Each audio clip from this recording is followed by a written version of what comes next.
announcement, and you can... Do whatever you want.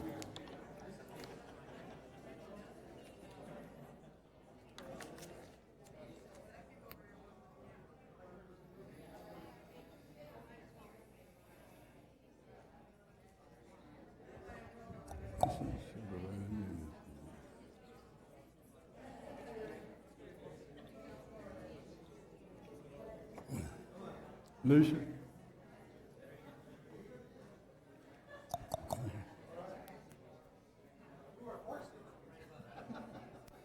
I know where we come from. You feel comfortable reciting that passage? Me too. Me too, okay? The essence of divine unity. No, the essence of belief in divine unity. I can't. Do you mind? All right, friends. Okay. Aloha. Yeah, okay. All right, come on. Welcome to our afternoon session. And so that's session 2 on your badge. So whatever room number you have, it's session 2 for the breakout, okay? And we still have the Persian speaking session over at the room by the gold room in the back there. So a couple announcements and then we'll turn it over to John. Just so you know, t-shirts are for sale at the lobby, at the registrar. If you pre-ordered, don't forget to pick it up. Turn down the bass to pick it up at the registrar. And tonight is the Florida Showcase. Make sure you come. It's going to be fun and exciting. And the choir practice is at the Cokesbury. So if anybody asks where the choir is meeting for practice, it's in the Cokesbury, okay? And that's it. I'm going to turn it over to John. Thank you. Gracias por todo. Bueno, Oh, you need it. lo necesito un momento. Friends, first of all, could the people in the back please shut the door so we cut down on the noise?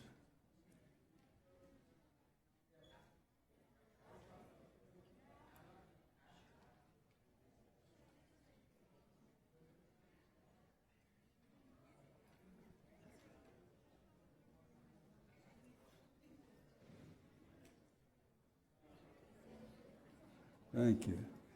Friends, we're going to start off with Lucia, my wife, reciting what is, for me, one of the more astounding passages in the Baha'i writings. I want you to listen to it very carefully.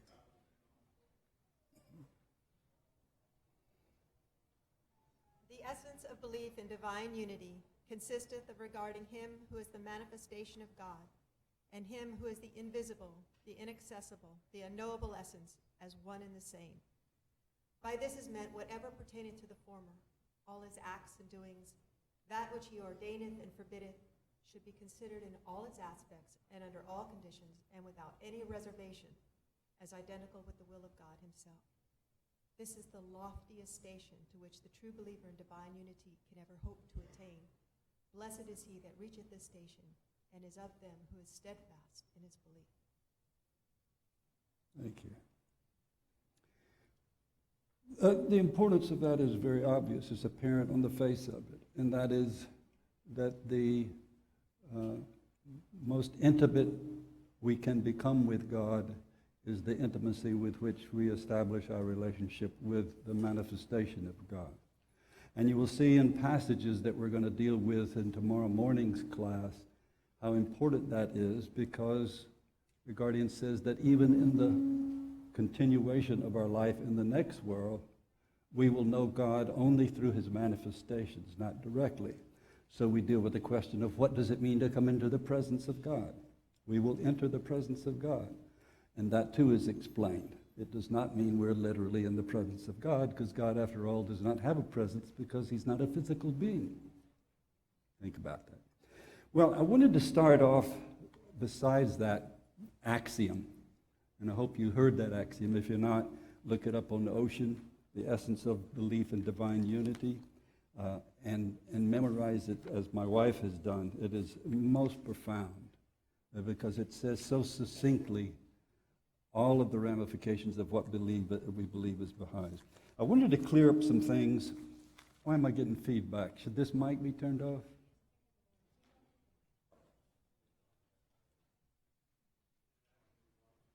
Okay, thank you.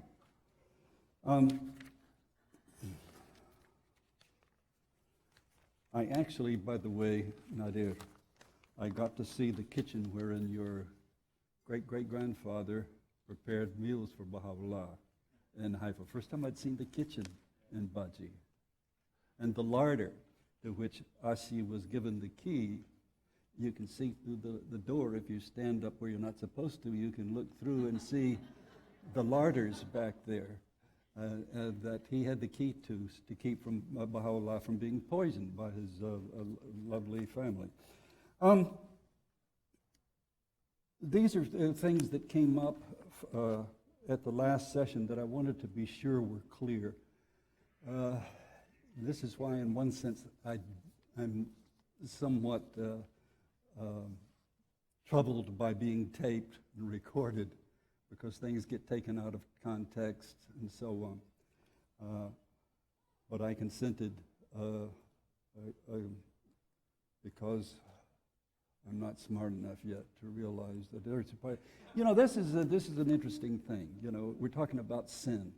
One thing we didn't get to discuss a lot about sin is motive. Motive is everything. Why am I here? I was going to start off the whole session with that line this morning, and I forgot about it. Why is John here speaking to you? Well, because I was asked to. But am I here because I glory in this, or am I here because I think I really have something to give you? Yada, yada. You understand my question. And the point is that this is the crucial nature of motive in everything we do, and that's one of the things we take into account each day. Is, okay, I did a good deed, but what was my purpose in doing the good deed? You understand? So you could have someone, and I think that was one of the questions, can someone who is bad do a good deed with evil motive? Is it still a good deed? Or can someone who is good, oh, never mind. You get the point. All right, here are the things that I wanted to sort of not rehash, but just points that came up that I think were somewhat confusing. First of all, don't try to answer all the questions on these things. If you do, you're not doing them completely, probably, unless your facilitator is a genius, and you're all geniuses too. These are very deep questions, and I'd rather you consider a couple of them well and in a consultative manner than get the right answers, whatever they may be, presuming that we have the right answers on these things. These are very deep questions. So in other words, the exercise we did last night that Maxine led was so good because we wanted to win, which what did that do? That totally distracted us from the qualities and the operational manner in which we were approaching the task. It was a brilliant idea. So we weren't aware of whether, who was taking over the project or what. We were so distracted, and we weren't aware we were being watched. And were we using good consultative techniques? Were we sharing this? It's a very interesting exercise. It really is.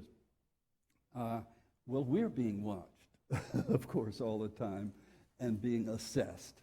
And of course, one of the things that in my own writing and in his talk on the immortality of the soul that Hooper Dunbar talks about is when people have these NDEs, near-death experiences, and they reflect on their life, one of the things they report is some of the acts for which they were most heartily praised in this assessment were things that they had no notice of, were to them insignificant things.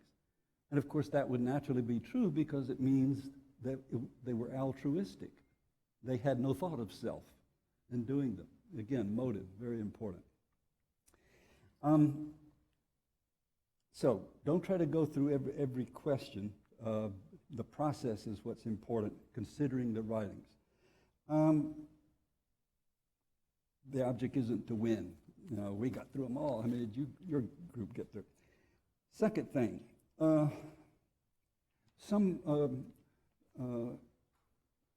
I think, misunderstood my discussion of the concept of the personification of evil. What does that mean? It's a literary term, like metaphor. Yes, Gregory. And what it means is when you take a non-animate or non-human force, like the wind, and you give it a name, like Mariah or Zephyr or something. Personification means you give it human qualities as a literary device, a means of explaining something in terms of the human experience, all right? So the fact that Satan and evil one are capitalized doesn't mean they're real.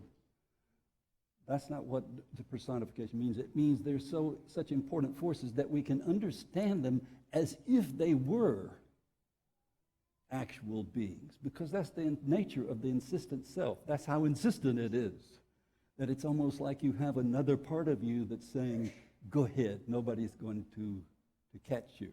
I remember thinking that as a youth, often I wonder if God really knows what I'm doing.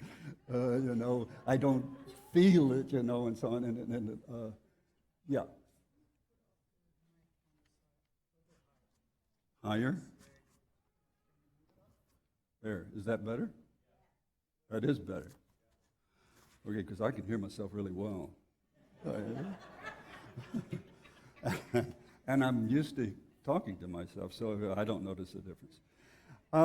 So does anybody have a question about that? You understand that personification simply means for the purpose of explanation and clarification. As Baha'u'llah says, prophets through the ages have used terms like heaven and hell, Satan and paradise and so on as physical metaphors or symbols of forces.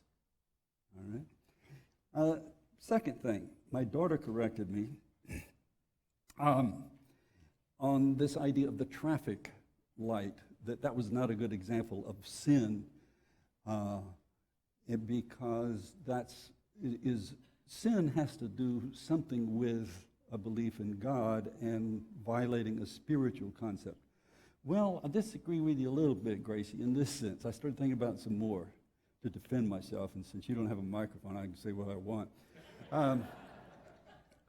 That as part of a social contract, what we do as members of society has spiritual implications. And of course, this is what we are as a global community, as Baha'is right now, building society from the ground up. And as part of that social contract, what we do insofar as terms of contributing to or detracting from that social contract or that social environment and the construction of that does have an effect. And this gets to the point of, can there be a victimless crime? And the answer is no. At very least, you yourself are a victim if you commit a crime. And if you are a victim, you are taking away what might be your contribution to the society, because your own development is necessarily a social exercise.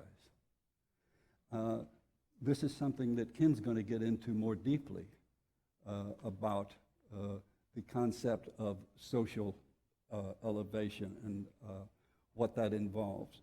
But the idea is that we talk about salvation, as we will in the morning in this class.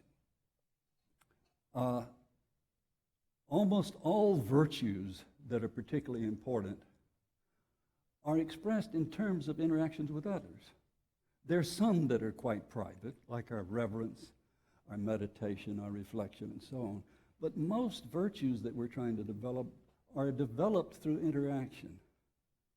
So that you can't really say that, and I've used this example before, that a hermit who lives in a cave and prays all day and so on is the most spiritual person you've ever heard of.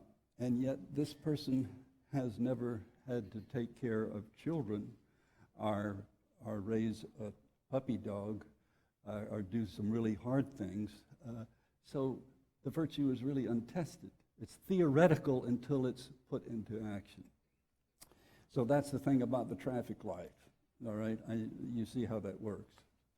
And you can refute it later. She's smarter than I am. She got really good grades. She was second in her class at USF. I never was that close to doing that well. The rational soul, the soul, is there any distinction between, I tried to make it clear that there really isn't. There are a number of terms, and the Guardian talks about this, that Abdu'l-Baha will use a number of terms, so does Baha'u'llah, describing the soul.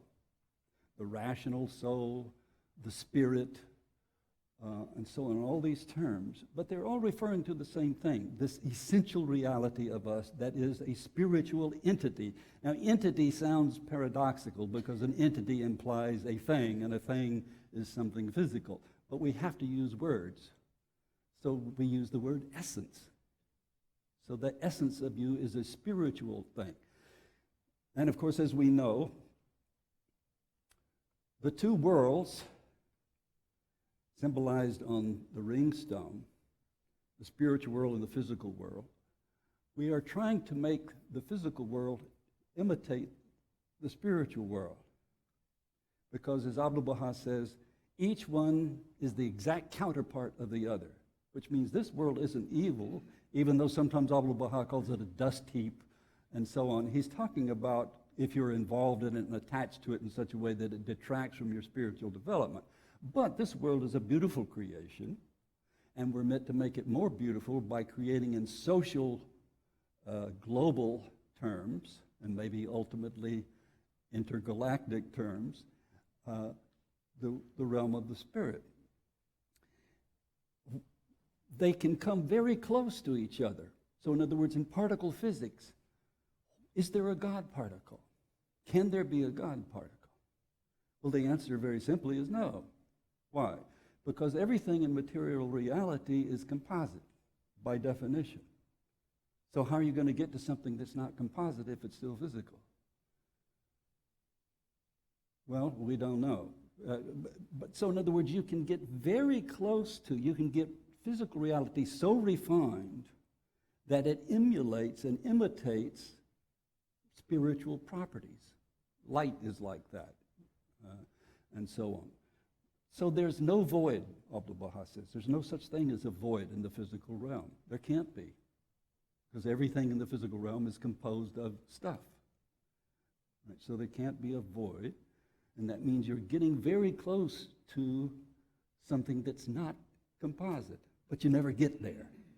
So the physical world will never become the spiritual world, but we can get both in physics and in society where it imitates it very closely. The same thing with the infinite additive properties of this world. On the one hand, if the world is infinite, the universe, and of course there are theories of multiverses now, but if you use the term universe to include all that exists, then there can't be multiverses except very discrete entities within that universe, that one expression of all that is. And yet, on the other hand, Abdu'l-Baha says it has properties similar to that of a body. It has, in effect, some sort of coherence, is the term he uses. It is the coherent expression of the divine will. Well, the point is that physical reality can emulate spirituality, but never become it. Okay. I think that's most of the questions I cleared up from things that I felt were not particularly clear this morning. Unless anyone else has a question about something you came across in your workshops. I hear the workshops went very well, and I'm pleased. And again, remember that as you do that workshop after this class, that it's the process you're using and the consideration of these quotes, these passages, that's important. Yes.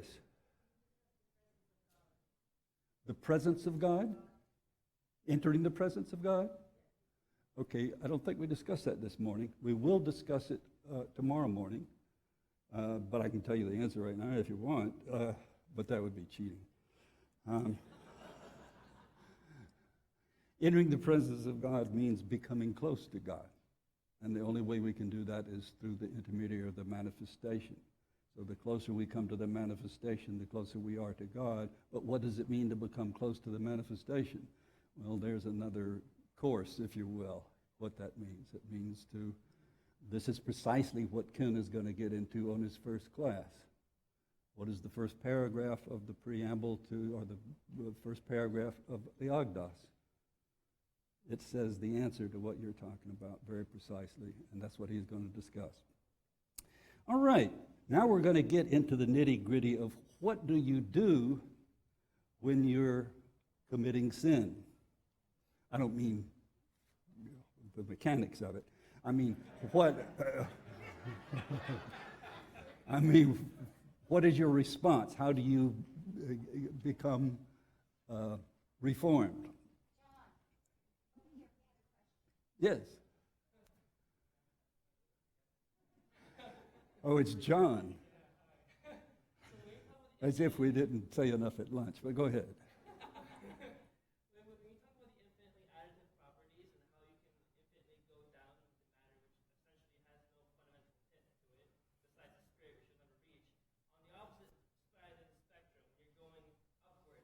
Right. Well, Abdu'l-Baha compares it to a human body. He uses that analogy several times. So what he means by that, I'm clueless.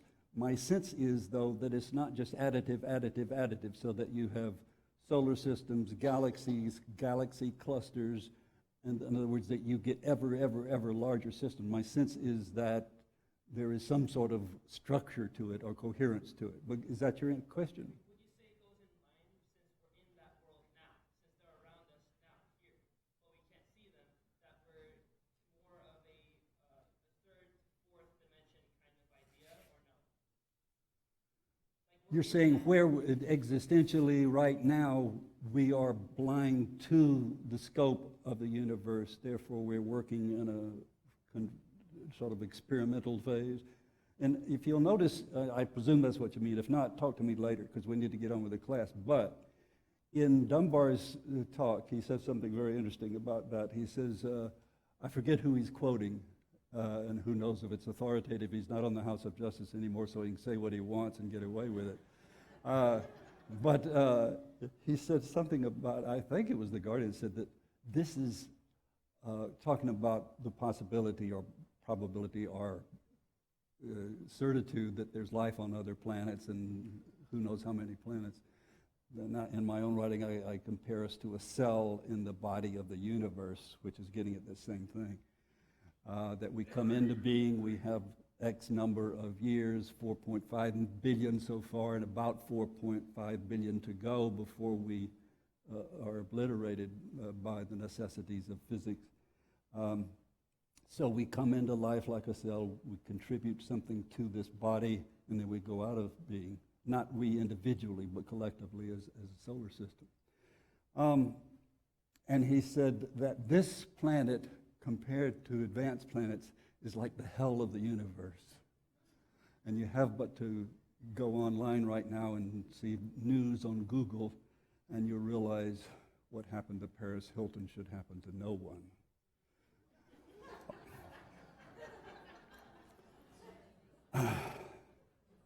Just terrible. I mean, you look at the expression on her face. She's scared to death. All right. Creating an optimum approach to physical health.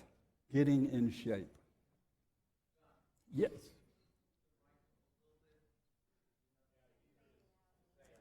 I'm fading.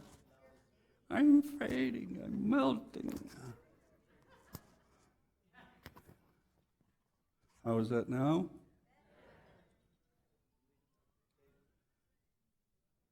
I heard. Okay, is that right now? Okay, we all right? Getting in shape.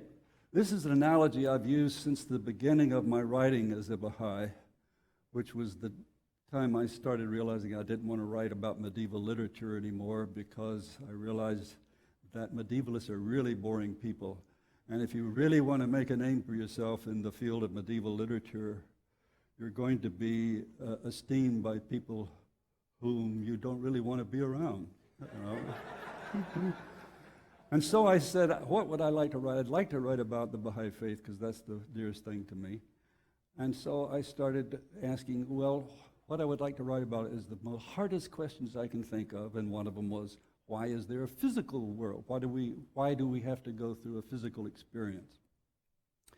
And so I used the analogical idea of life as metaphor, that we are acting out in dramatic terms what is happening to us on a spiritual level. It's a simple idea, but it's very applicable. And so getting into shape is an analogy used in the writings about the analogous relationship between how you get into physical condition and how you get into spiritual condition, good spiritual condition and good physical condition. The parallelism is remarkable. Nutrition. What would you compare your need for daily nutrition? Prayer, meditation, reflection, association with others, and so on. You need this spiritual nourishment. And of course, what kind of nourishment you get depends on what kind of shape you'll get in. So the same thing applies with food as it does with what you take in. You're going to take in something, and so on. This morning, we talked about stress, the importance of stress, suffering. That was one of the questions on that. Why does God allow the innocent to suffer? Why does God have us suffer? And how do we know when we're being divinely stressed and when it's just a chance thing, or just the changes and chances of this life? And the answer is what? We don't know. There's no way to know. And therefore, since we don't know and can't know, we might as well assume that it's there for our training, in which case it will have a divine influence regardless. So if you look at it in those terms, it's going to have a positive effect on you anyhow. So at any rate, the analogy between spiritual conditioning and physical condition is a very good one, especially when you get to terms of how much do you stress yourself without stressing yourself so much that you become ineffective, spreading yourself too thin. And I know this is something that Ken has to face all the time, and that any of you who are CICs or on ATCs, those of you who worked on the schools committee, I know how much work that involves. It is life-consuming. And I've seen so many times where Baha'is spread themselves so thin because they can't say no or feel they shouldn't say no. And there's some guidance in the writings that would seem to imply that you don't turn down an appointed or elective office and so on. And yet you can get spread so thin that you do nothing well. You do a kind of decent job on a lot of things. So that too is applicable as an analogy. You focus on what you're good at and what you know you can contribute. So it must be systematic, first of all, both physical and spiritual. And we talked about that this morning. If you're training to do a distance run and so on, you've got to train and do it systematically, increasing incrementally your capacity. So when we looked at the guilt chart this morning, you don't want to make your expectations too high. It will frustrate you and ultimately have a negative effect. But you want it to be systematically, incrementally better. And that's that's the subtleties of this reflection that takes place. And we're going to look at a passage in just 1 second about that's on your passages for this class. If you'll look at, we might as well look at it now. If you look at the passages for class 2, see some interesting thing there. The second one about Baha'u'llah prohibits confession. All right, look on the second page of those passages. This is a wonderful discussion by Abdul Baha. And I love it because it describes better than I could ever think of describing the process of reflection and how important it is. This is from Paris Talks, as you can see. Baha'u'llah says there is a sign from God in every phenomenon. The sign of the intellect is contemplation. And the sign of contemplation is silence, because it is impossible for a man to do two things at one time. He cannot both speak and meditate. It is axiomatic, here we go with the axioms again. It's axiomatic that while you meditate, you are speaking with your own spirit.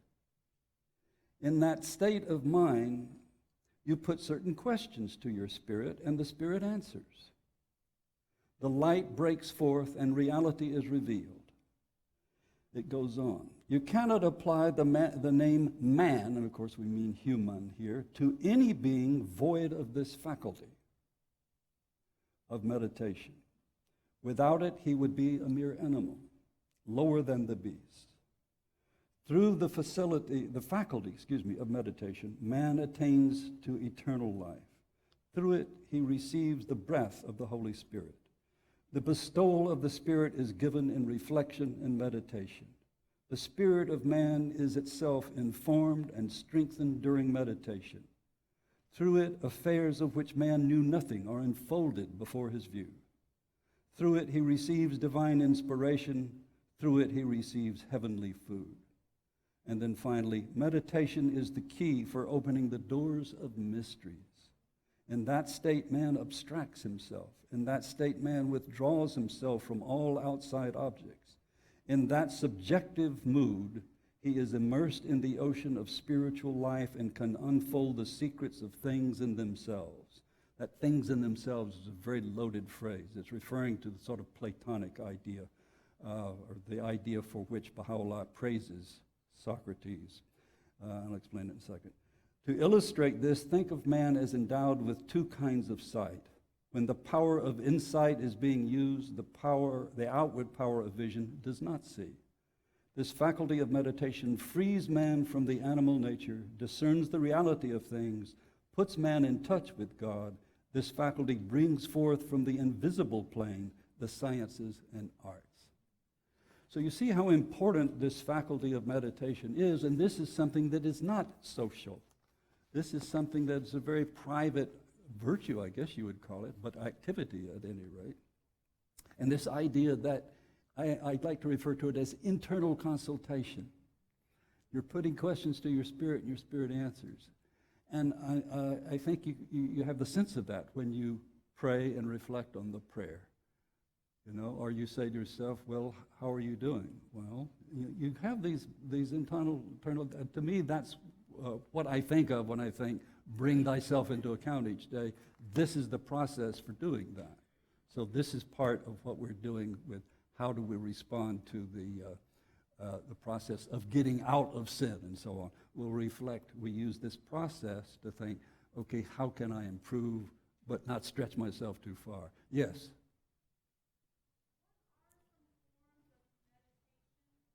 There are no forms of meditation in the faith, and this is very explicitly stated. Each individual pursues this exercise as he or she wants. There are not, and there never will be, any prescribed forms of meditation. You figure it out for yourself, okay? Am I correct? Is anyone?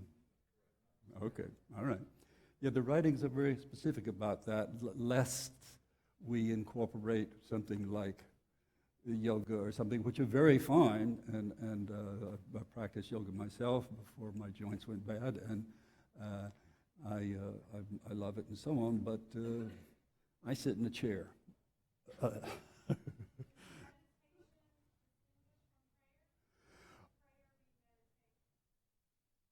Again, you're not going to find a prescription or an explicit segregation of the two. I would say that they both can take place at the same time. One can take place after the other. I think they're integral.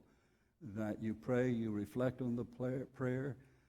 Notice the compilation. Remember, The Guardian put together relatively few of the books that are available. There's 6 million words, 6 billion words. Million or billion? Of Baha'u'llah. Ken, you know offhand? 6 million or billion? I forget. And so there's a lot to translate that hadn't been translated. But the Guardian,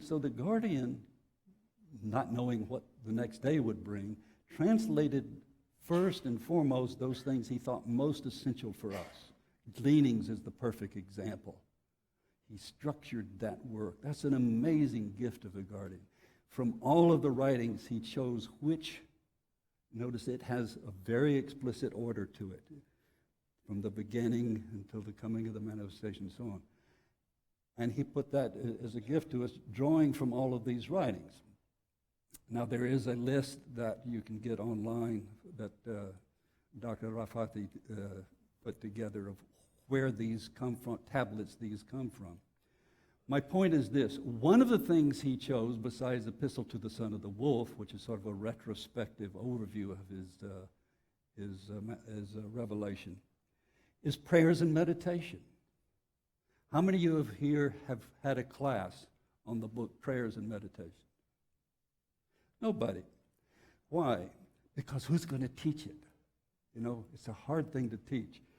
The school that, the first Baha'i school, summer school that I was in charge of here 44 years ago, I did a class on the imagery and the hidden words, and the other speaker was Dr. Arugio, who was then the Baha'i representative of the Baha'i international community at the UN. And he did a course on prayers and meditation. Hooper Dunbar is doing one in Spain, if he hadn't already done it. It's incredible work. And one of the incredible things about it is this. They're prayers and meditations of Baha'u'llah. Now, some of them are prayers that we are supposed to pray, but some of them are his letting us read prayers he is praying to God. And sometimes in my writing, I compare it to Baha'u'llah letting us sit in on a conversation he's having with God about us, his children, in the same way that a parent might play a tape for you of a session they have with the counselor trying to help you to put your life in order. And so he's saying in some cases what a difficult time he's having. He says, yet there's nothing I like better than doing your will. So it's incredible insight into the mind of Baha'u'llah. Now, why did I say that? It was a response to a question. I forget what it was. The difference between prayer and meditation. Yes. Some of them are prayers and some of them are meditations where he is reflecting on something. So you do well to read those and meditate on those. So there's not going to be, I mean, this is a wonderful thing about this faith. One of the many, many wonderful things about this faith is compared to the rest of the world, we got a lot of laws, you know, and yet they really are very minimal. But and the same thing is true. There's no ritual, and this pertains to what you're asking about in the sense that how often do we pray? Well, we're told to pray at least a minimal amount of times a day, and so on. But what prayers do we pray? So on. We are free to choose when we do it, how we do it, and so on. Okay, it's wonderful. One of the wonderful things about it is this. It has no cultural bias. The system Baha'u'llah has instigated can fit into any culture. We've already seen that happening, just as the plan that the House of Justice, the successive plans, work in any culture. The faith is not culturally biased. A lot of people will say, well, this particular law is reminiscent of something that Muhammad brought, something. Well, of course, that was the prophet that preceded the Bab and Baha'u'llah. There will be some continuity there, because Muhammad was far ahead of anyone before him. All right, well,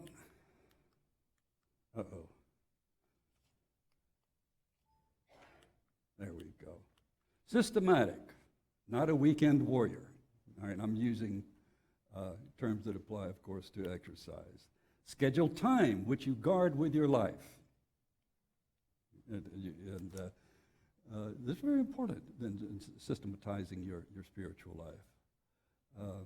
And of course, Baha'u'llah has done it for us in the sense that read the writings in the morning and the evening, noonday prayer, the medium prayer, and the long obligatory prayers and so on. To a certain extent, he's done it for us, but there's a lot of leeway in there. Some daily activity, even in downtime. I don't know what I meant by that, but it sounds nice. Oh, here we go. I haven't read any of this. Meditation, breathing, stretching. I think those are meant to be clever. I don't know. If any of you have thoughts on it, let me know, and I'll include it the next time I present this. Must be moderate, moderation in all things. There was a term that used to be used back in the old days called spiritual indigestion. And everybody laughed about, I've done so much Baha'i stuff, I just need a break, And even the term was used, I'm taking a vacation from the faith, which back in the 70s could have meant anything. But suffice it to say that the Guardian actually used that term, that you have to be careful about being moderate even in your Baha'i activities. You don't let your family go, so on, that your life should be balanced. Of course, that's true with training, physical training too. Enough to make progress, not so much as to do harm. The key is to feel the stress, feel the burn, all right? And, well, what is the stress? Well, for me, the stress is doing what Lucia did, was memorizing these long passages. I'm trying, but she spends more time on it than I do. And so she stresses herself by doing that. Excuse me, I'm sorry, I shouldn't get personal about this. But the point is that, whether you're doing a study circle or whether, and you're saying, well, we'll skip over the memorization because I know nobody likes to memorize. Well, one of the Guardian's definitions of deepening is to be able to deliver the Word of God in its pure form. And how do you do that? You got to memorize it. One of the most incredible people I ever met was one of the first Baha'is I knew, Winston Evans. He was in the Nashville community at the time. He was a remarkable man. And he could, just like Bill Sears, he could quote passage upon passage upon passage. And it wasn't to show that he could do it, he was that intimate with the Holy Word. And it was an incredible effect that just in the midst of a conversation he would do this. Another member of our community, Art Hart, could do the same thing, those of you who might remember him. The key is to begin to change the mindset. That's obvious. The mindset in this case being, if you're going to improve, change what you're doing. I remember when I quit smoking. I tried and tried and tried. I smoked for about 10 years when I was trying to get my PhD. Well, I did get my PhD, but it required a lot of trying. And I was smoking. I said, when I get through the PhD, I'm going to quit smoking. And so I got through the PhD, and I was still smoking. And so I realized that it was totally a mental thing with me. Now I realize it's supposed to be highly addictive, this stuff. Personally, as soon as I could say to myself, I'm never going to put another cigarette in my mouth and mean it, I was done. And I never smoked another cigarette. It was changing a mindset. And how you do that is up to you. There's no formula or anything, and I'm not sure that's the cure for every addictive disorder, but it worked with me. Stress equals progress. Soreness is a reward. I don't know how that applies spiritually. Gracie, you're creative. You think of any way that would apply? Soreness, what would be the spiritual parallel to? Yeah. Speak louder, Don. I can't hear you.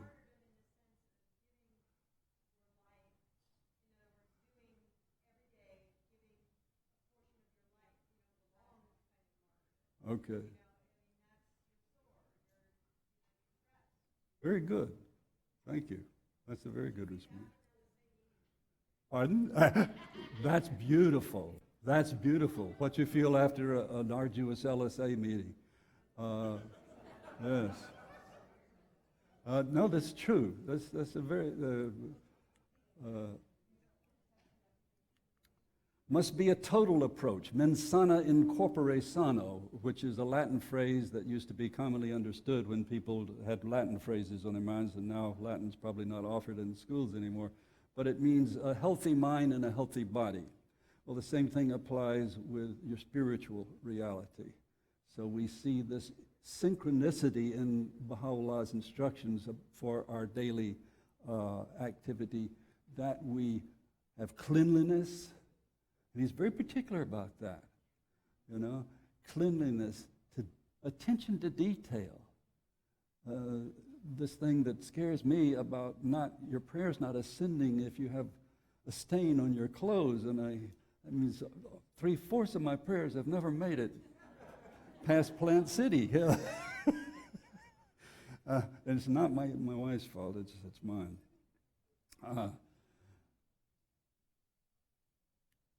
Mental attitude, seeing the end in the beginning. This is such an important phrase, to see the end in the beginning. What does that phrase mean? The end in the beginning.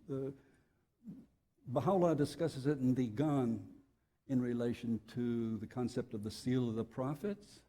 He discusses it in relation to progressive revelation. What does it mean to see in the seven valleys, the valley of knowledge? You see the end in the beginning. What does it mean? Why does he define knowledge as seeing the end in the beginning? John, where did John go? Did John leave? Oh, okay. Nobody has an idea? Yes, Nadir. It helps you to visualize the path and kind of understand what is it that I'm striving towards on a daily basis. Because you can see the completed building or the completed home or the completed life. At the end, Okay. you're able to see what that looks like. And it kind of allows you to measure whether or not you're on the right path if you know where the right path is going to lead you. Okay, for the recording, what Nadir said was that it helps if you visualize what you're trying to achieve as you're setting out, so that it both inspires you and you can also have the metrics whereby to ascertain how close you're getting, to be encouraged. It's a very important concept, and so if you know the end result of what you're doing, you will strive all the harder to achieve it. And if you know the end result of everything you do every day is going to have some effect on your eternal life, that's part of the end and the beginning of what we're attempting. But look that up on Ocean or some other, what is the official site now called? The Baha'i, not the Baha'i Library. Huh? I forget. There's another one. Thank you. Reference.baha'i.org. Nutritional intake, physical exercise, we've talked about these already. Progressive until optimum achieved, should integrate other parts of the life. Avoid fanaticism, especially imposing our views on others. Must strive to become habituated. Now, that's the important thing, the habituation. What does that mean? It means, for example, if you're changing your diet, we know everybody's trying to lose weight in America. And, of course, the only way to do it is to decide this is the way I eat for the rest of my life. It's the only way. Well, it's the same thing with attaining a spiritual attribute. You want to habituate it. It becomes a part of yourself. You change yourself. Another thing, you miss it when you're unable to do it. Same thing with a spiritual exercise. You miss it, all right, if you don't do it. Not discouraged when distracted. Inertia, that was a term that was in the session this morning that got a little bit confused or misunderstood. The natural inertia the Guardian talks about. And in what context does he talk about it? It says we must overcome the natural, not the national, well, there is a national inertia too. What is the natural inertia that retards us or prohibits us from progress? What is he talking about? Potential, okay. Anything else?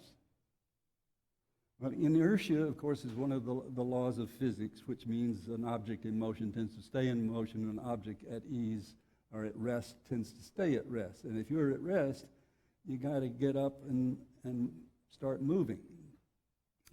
And so that inertia, that stasis, that's hard to confront.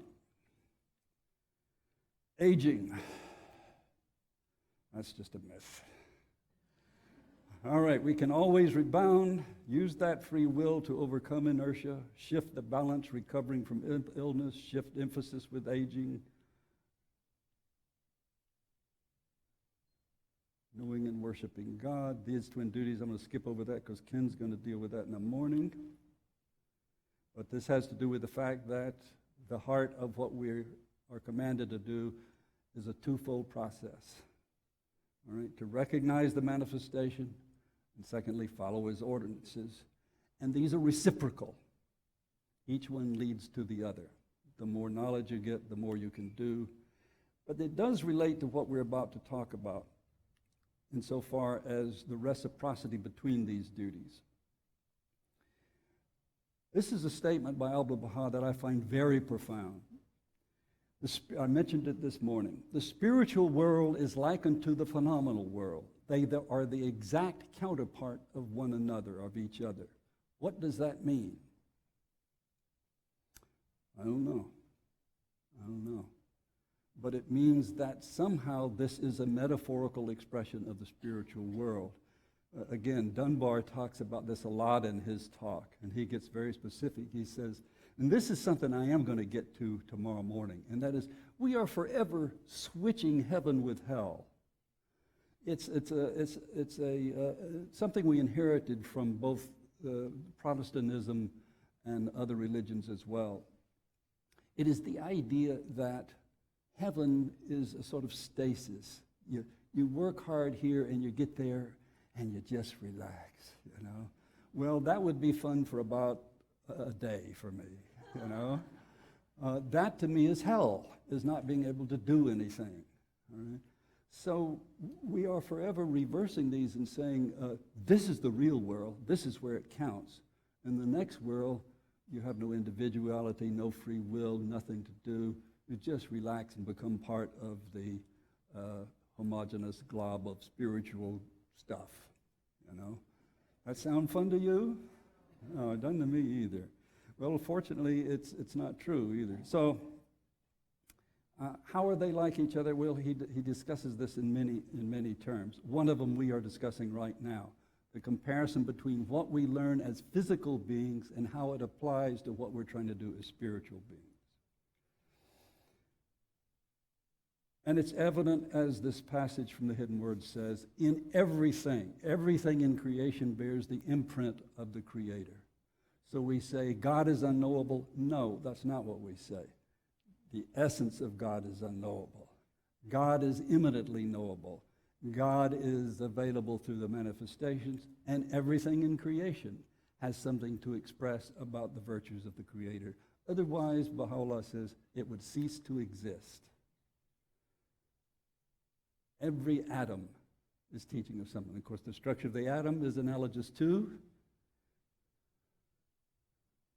the solar system. And the solar system is analogous to galactic system, and so on and so on. So every smaller system is analogous, he says, to every larger system.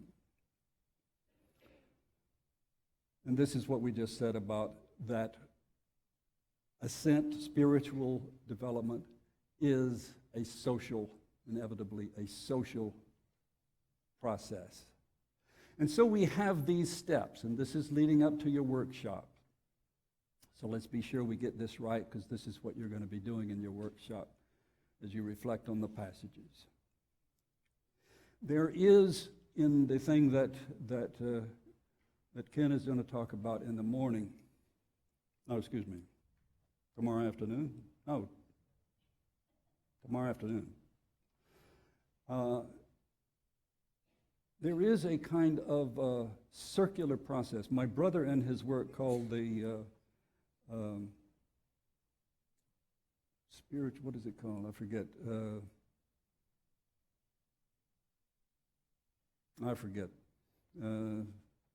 But it was, in effect, how to develop spiritual capacity. And it's similar to something I did in The Purpose of Physical Reality. But the idea is this: you attain knowledge through meditation, reflection, so on. You plan to apply that knowledge in order to become better, that knowledge of a virtue, which requires volition translated into action. And then you have an outcome, which gives you new knowledge, which then leads you back to the same process, but at a higher level. So you can look at it in two ways, at least two. One is, this is the Bahá'í talking about this meditation and that passage we've already gone through, so we don't need to look at it again. I talk about it in my writing as a sort of a pendulum effect. You go from, say, love. How do you progress in the attribute of love and incorporate it so that it becomes a part of you? Well, you have two things going. One is this reciprocal relationship where you go from love of self to love of family, say, and these are just examples. There's the outcome. You decide you want to expand your love of friends, and the attributes those instigate. Then love of community, and the attributes or outcomes those bring about. And then love of country or territory or whatever, people. Then you have attributes that will bring that about, but will also express it, which will lead to further knowledge, the love of humankind as a whole. So that's sort of an ascending pendulum, I guess. And the idea is two things here. One is that you're incorporating a virtue in ever expansive ways, but also you're losing your sense, or not losing, you're gaining a wider sense of self. From the insistent self, and of course there are various terms that are used in the Baha'i writings about these stages, but to an ever more inclusive circle of what you call yourself. Is myself just me? Is myself my family and me? Is myself my gated community? Is myself, and so on. What represents yourself? So it becomes ever more expansive and ever more sophisticated in how you express it, and ever more complex. And of course, this is precisely what the study circles and the other core activities are about as we create community. My brother called it a spiral and a virtuous circle. To him, he thought it a better analogy to say you have knowledge, intention, volition, action, which leads to knowledge, intention, volition, action, so on. And you have this gyre or gyre. I think it can be expressed either way. Knowledge, intention, volition, action, increase knowledge, intention, and so on. So, what are you going to do in the workshop? If you'll look on the workshop for Class 2, you're going to see that you are going to plan, whether individually or as a group. I'll leave it to the facilitators. I presume you'll want to do both. Of course, all of these you can take home and try at home to actually create this effect for short-term change, medium and long-term change, and again, it works on a collective level quite as well as it does on an individual level. And that's precisely why I'm calling it a personal IPG, because this process is the exact process we use on the IPGs, where we have the reflection meeting, where we plan, where we go from here. We have an expansion phase, which is the action. Then we reflect on that action and go to a higher level of action. And that's the idea of the IPG, is this same process. Okay? So this is your personal IPG or your collective IPG.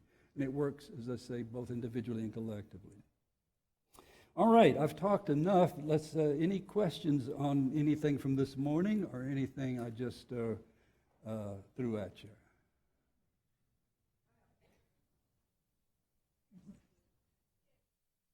Yes.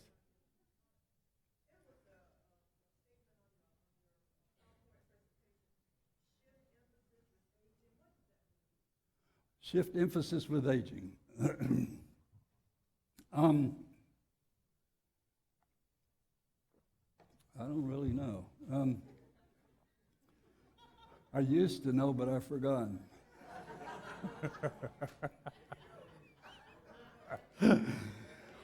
I guess what I mean is that I can't do what I used to be able to do, but I can do something else, and I can do some things better than I used to be able to do.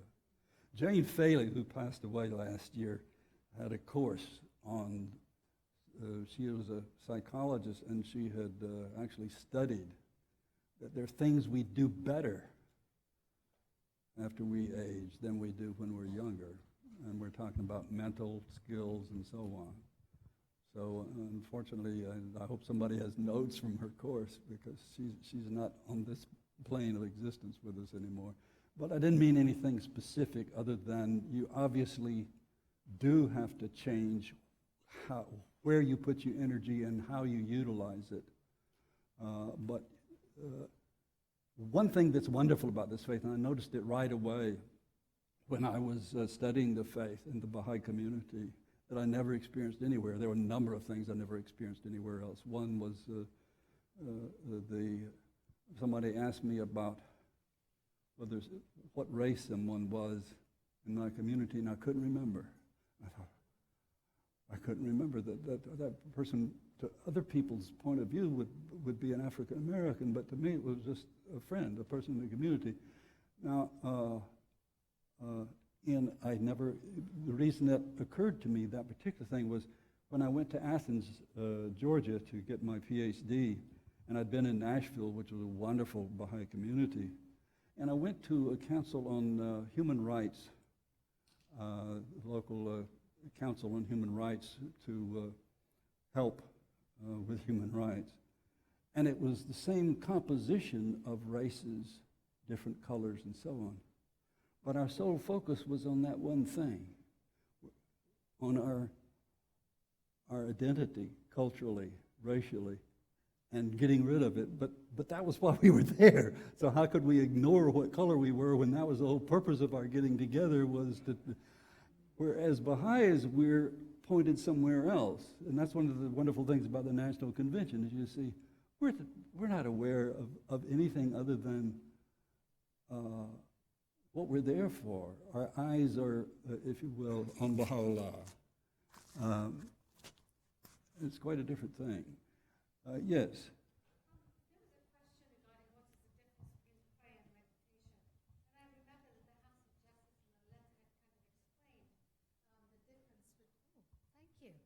The difference between the two, and it says that in his talks, this is from a letter of the House of Justice, in his talks, Abdu'l-Baha describes prayer as conversation with God, and concerning meditation, he says that while you meditate, you're speaking with your own spirit.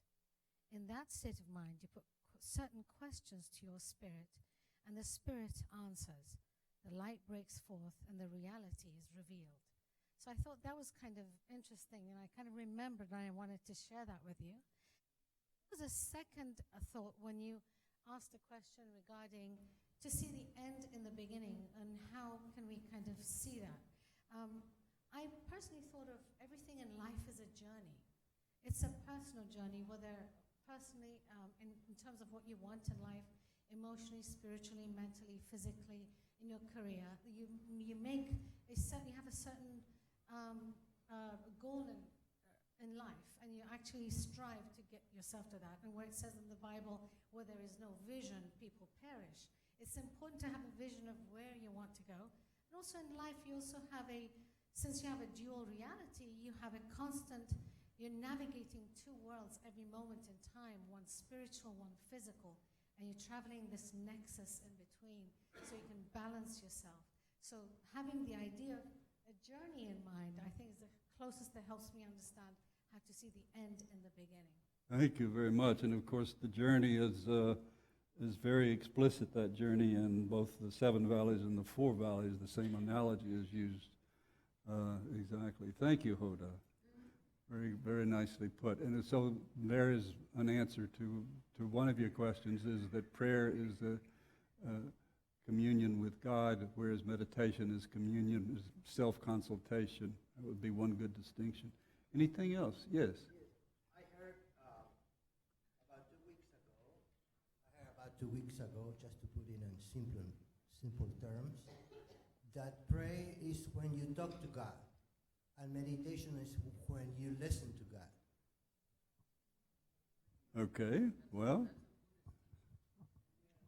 I don't, it wouldn't necessarily be a distinction, but it could be. All right. Any other questions or comments, contributions? I think, okay.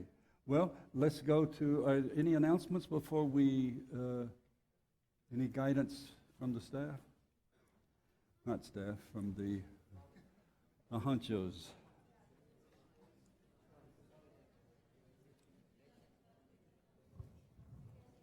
Pretty much simple.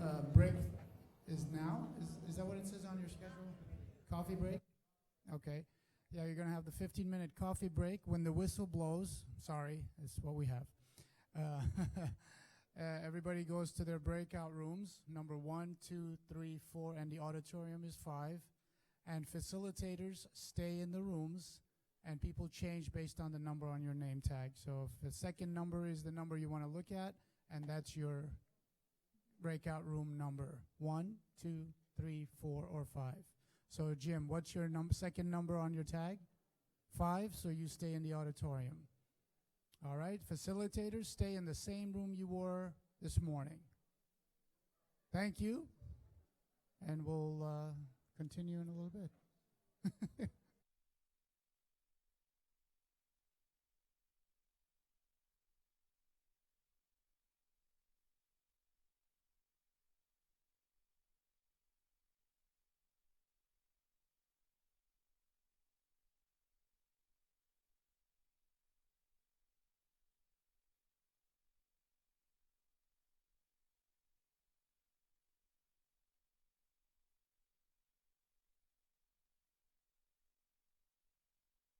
Just want to. One more thing, we do have the Persian Farsi breakout room, and that's in the, on your map it says screened in porch, but it's not. It is an air-conditioned room by the gold room.